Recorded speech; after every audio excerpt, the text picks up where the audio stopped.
Guys இந்த ஆடையிலேருந்து வெண்ணெய் எடுக்கிறது, நெய் எடுக்கிறது அப்படின்னு நிறைய நொண்ணாட்டிய வேலை பார்த்துட்ருப்பேன். இதெல்லாம் விட்டு ரொம்ப நாள் ஆச்சு. ரொம்ப நாள் ஆச்சுன்னு சொல்கிறத விட ரொம்ப மாசமாச்சு. அதுக்கப்புறம் தயிர்லேருந்து ஆடை எடுத்து அதில் வெண்ணெய், நெய்லாம் காய்ச்சுவாங்களாம். நிறைய வீடியோஸ் பார்த்துட்ருக்கேன்.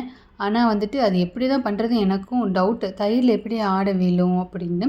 எதுக்கு கேட்குறேன்னா, இது பால்லேருந்து ஆடை எடுத்து பண்ணுறத விட தயிர்லேருந்து பண்ணால் ரொம்ப டேஸ்ட்டாக இருக்கும். இந்த அரோமா நல்லாயிருக்கும் அப்படின்னு சொல்கிறாங்க.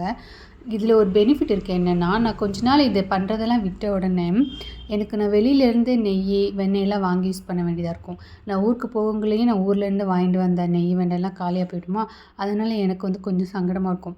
இந்த மாதிரி பண்ணி வச்சேன்னா நம்ம எவ்வளோ பெனிஃபிட்டாக இருந்துச்சு, தாராளமாக ஊற்றி ஊற்றி சாப்பிட்டோமே, இல்லை நிறையா செஞ்சோமேன்னு சொல்லிட்டு மறுபடியும் சேவ் பண்ண ஆரம்பிச்சிட்டேன். சரி பண்ணுவோம் அப்படின்னு. இன்றைக்கி காலையில் பார்த்தீங்கன்னா எங்கள் வீட்டில் சப்பாத்தி, அப்புறம் சிக்கன் குருமா.